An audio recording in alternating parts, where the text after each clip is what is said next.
Pertama sekali, saya ingin tekankan di sini, demokrasi bukanlah bermaksud mengadakan pilihan raya sekali dalam 5 tahun. Itu bukanlah tujuan utama kita dalam mana-mana negara demokratik. Perjuangan untuk menegakkan demokrasi adalah suatu yang lumrah berlaku di mana-mana.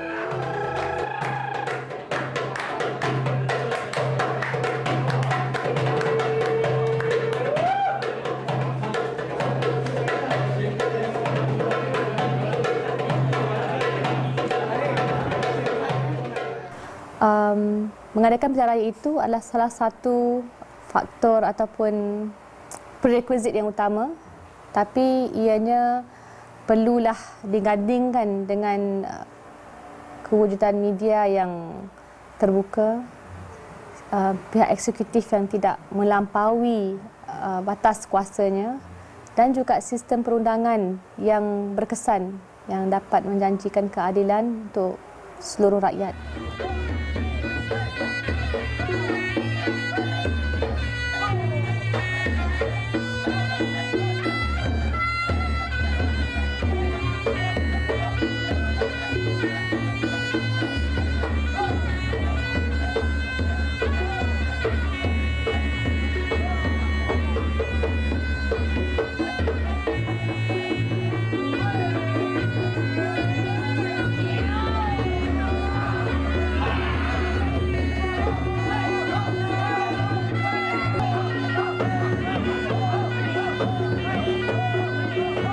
Kita perlu faham isu-isu ini dahulu daripada segi backgroundnya, latar belakangnya.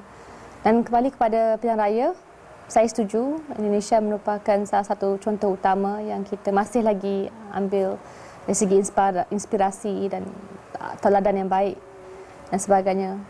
Dan kerana itu, kita perlu pastikan lebih banyak lagi perubahan dilakukan dalam bagaimana kita mengadakan pilihan raya. Dakwah kekal adalah antara isu yang menjadi kontroversi di Malaysia. Ia bermula dengan pada tahun lalu apabila SPR mengumumkan bahawa mereka akan menggunakan dakwah kekal dalam pilihan raya umum ke-12 sebagai salah satu cara untuk membendung atau menghalang pengundian berulang. Akan tetapi 4 hari sebelum pilihan raya, penggunaan dakwah kekal dibatalkan. Dan ini mengundang kemarahan daripada parti pembangkang dan juga NGO. Dan begitu juga sebahagian daripada rakyat Malaysia. Cara rakyat itu diperlakukan seolah mereka itu bukan warga negara ini. Mereka itu seolah macam alien, orang luar, orang asing yang sibuk di negeri ini. Mereka seperti orang Palestin yang tak dikendaki di Israel gitu. Disepak, terajang, dipijak, dicederakan. Ini bukan tindakan negara maju.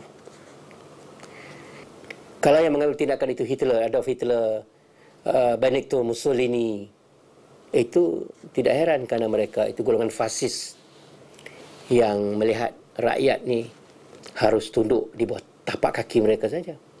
Tapi sebuah negara yang merdeka, negara yang dikatakan mengamalkan demokrasi, negara berperlembagaan, negara raja yang punya raja berperlembagaan, negara yang punya dewan pertuanannya, negara yang punya dewan rakyatnya, dewan negaranya, dewan undangannya. Saya heran kenapa sampai sekarang tak berubah. Dari segi orang muda, memang jelas banyak lagi usaha yang perlu dilakukan untuk memastikan mereka mendaftar sebagai pengundi. Kerana ramai, saya rasa 4 juta lebih tidak yang eligible to vote, layak mengundi, tidak mendaftar ataupun daftar tapi tidak sempat diberikan ruang untuk mengundi oleh SPR dan sebagainya. Jadi ini masalah yang serius. Kerana pilihan raya akan datang, kita merupakan negara a young nation. Rata-rata rakyat kita adalah daripada umur 15 hingga 35 tahun. Ini satu realiti yang begitu menekan. PAS dan Parti Keadilan Rakyat dengan juga dipersetujui oleh DAP bersetuju untuk memboikot pilihan raya kecil Batu Talam sebagai tanda protes rakyat Malaysia kepada sistem pilihan raya yang tidak telus, tidak adil, tidak saksama, yang terlalu bias kepada kerajaan yang memerintah. Keputusannya bahawa rakyat harus menunjukkan satu sikap bersama untuk mengadakan satu perhimpunan rakyat besar-besaran secara aman di Kuala Lumpur.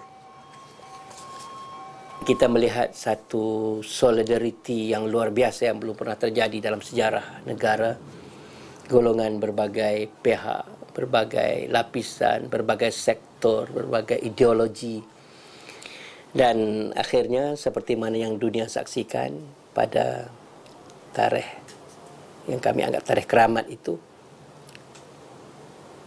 warna kuning telah mendominasi Kuala Lumpur dan perarakan itu walaupun disekat dengan berbagai cara oleh pihak keselamatan, walaupun diugut dengan berbagai bentuk bermula daripada Perdana Menteri sampai kepada ahli-ahli politik yang lain, sampai kepada Ketua Polis Negara dan sebagainya. Tetapi itu tidak menghalang daripada berlakunya perhimpunan tersebut.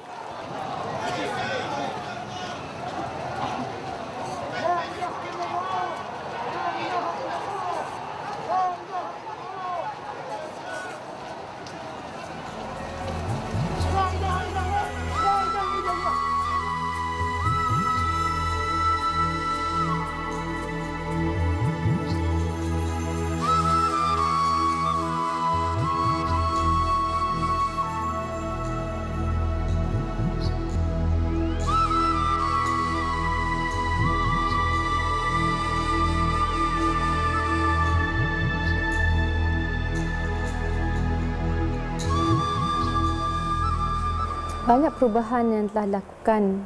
Saya pasti pihak Anfal sendiri mempunyai lebih data tentang hal ini. Tapi yang paling penting mungkin dari segi Suruhanjaya Pilihan Raya Malaysia sendiri. Kalau dahulu dilihat sebagai lebih bebas, tapi setelah pindaan dibuat di Parlimen sekitar tahun 60-an, akhir 60-an, 70-an, maka ianya terus dikira sebagai satu pusat lantikan civil servants. Maksudnya ada unsur-unsur ataupun pengaruh eksekutif di situ. Jadi saya lihat kalau kita mahu mengembalikan kewibawaan dan juga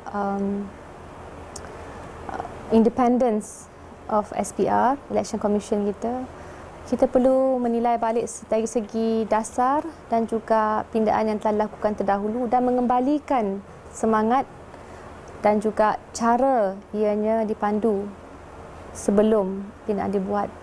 Ini penting kerana dalam apa-apa pun kita perlu pergi kepada isu pokok, isu yang utama, dan kalau kita mahu memperbaiki lagi segi keterbukaan media, peluang yang diberikan kepada parti-parti pembangkang untuk sama ada menonjolkan calon mereka, menonjolkan isu-isu ataupun pendapat